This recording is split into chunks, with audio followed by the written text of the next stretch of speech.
اگلی آیت ہے آیت نمبر 207، اور اس آیت میں ایک اہم مسئلہ ہے فدائی حملے کے جواز کا۔ حضرات فقہائے کہ یہ فدائی حملہ ایک بات ذہن میں رکھ لیں مختصر، کیونکہ اب وقت ختم ہو رہا ہے تو بات تو انشاءاللہ یہ کل ہی ہو سکے گی۔ ایک بات صرف ذہن میں رکھ لیں کہ فدائی حملہ جسے ہم کہتے ہیں، یعنی ایک مجاہد کا خالصتاً اس نیت سے کفار پر حملہ کرنا کہ وہ اپنی جان دے وہاں پر۔ اصل میں جو جہاد کی ترتیب اللہ رب العزت نے بتائی اور مسلمان کو جس طریقے سے جہاد کرنے کا حکم ہے عموماً، وہ یہ خذوا حذرکم، اپنے بچاؤ کا سامان ساتھ رکھ کے فانفروا ثبات او انفروا جميعا، چھوٹے چھوٹے حملے کرو دشمنوں پر یا بڑے لشکروں کی صورت حملہ کرو، لیکن خذوا حذرکم مقدم، بچاؤ کا سامان لازمی ساتھ رکھ۔ اور یہ پیچھے آیت میں بھی بتایا کہ جو آدمی بچاؤ کا سامان رکھ سکتا ہے نہیں رکھا تو وہ اپنے آپ کو خود ہلاکت میں ڈالنے والا گناہ گار ہوگا، یہ پچھلی آیت میں آپ نے پڑھ لیا۔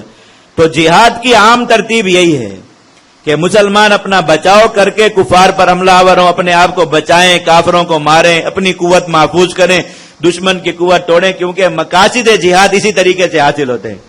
جہاد کا مقصد اللہ کی خلافت کو زمین پر قائم کرنا ہے، جہاد کا مقصد مظلوم مسلمانوں کو ظالموں سے نجات دلانا ہے، جہاد کا مقصد اللہ رب العزت کے دشمنوں کی قوت کو توڑ دینا ہے، نہ کہ خود دنیا سے رخصت ہونا۔ یہ جہاد کے مقاصد میں سے نہیں ہے، یاد رکھیے یہ بات۔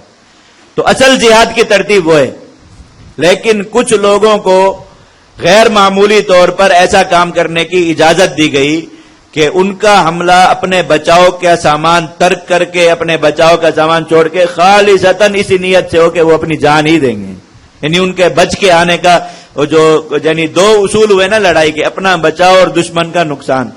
تو ایک جو ہے وہ جو ہے دعوی ان کے حق سے وہ ختم کر دیا گیا کہ اس میں اپنا بچاؤ شامل ہی نہیں، بس اپنا تو مرنا یقینی ہے، خود کو مارنا ہی ہے وہاں پر جا کر۔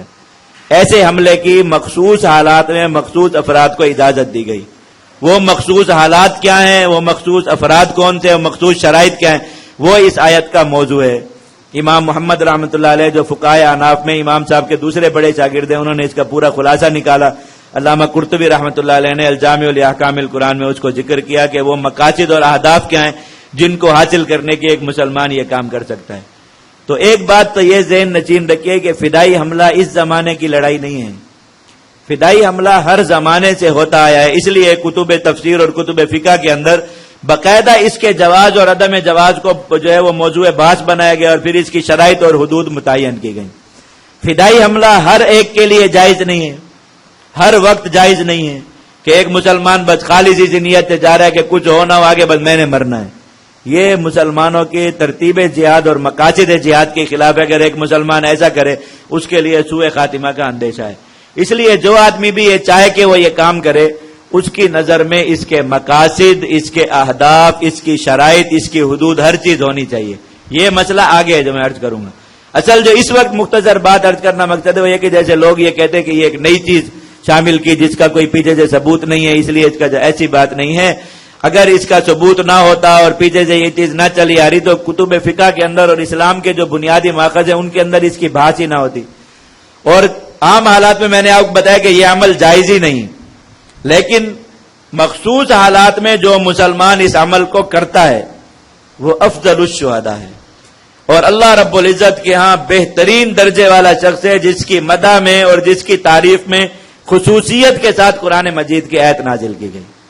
تو یہ اس مسئلے کو بس یہ دو باتیں ذہن میں رکھ لیجئے۔ ایک یہ کہ فدائی حملہ آج کی بات نہیں ہے، ہر زمانے کی جنگ میں رہا، البتہ ہر زمانے کی جنگ کے حساب سے اس کی صورتحال مختلف ہوگی۔ تو جب اصول ثابت ہو گیا کہ فدائی حملہ جائز ہے فی نفسی، تو پھر صورت اس کی کوئی بھی اپنے زمانے کی جنگ کے حساب سے اختیار کی جائے گی، صورت میں بحث نہیں ہوتی۔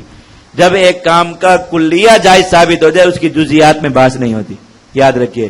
جب یہ ثابت ہو گیا کہ ان مقاصد کے لیے جائز ہے تو صورت اس کی کوئی بھی اختیار کی جائے گی وہ جائز ہوگی۔ اب ایسا تو نہیں ہو سکتا کہ اس زمانے میں بھی یہی کہ صحابہ کرام کا فدائی حملہ اگر تلوار کے ساتھ تھا تو بس تلوار والا فدائی حملہ ہی جائز ہوگا، یہ تو نہیں ہو سکتا۔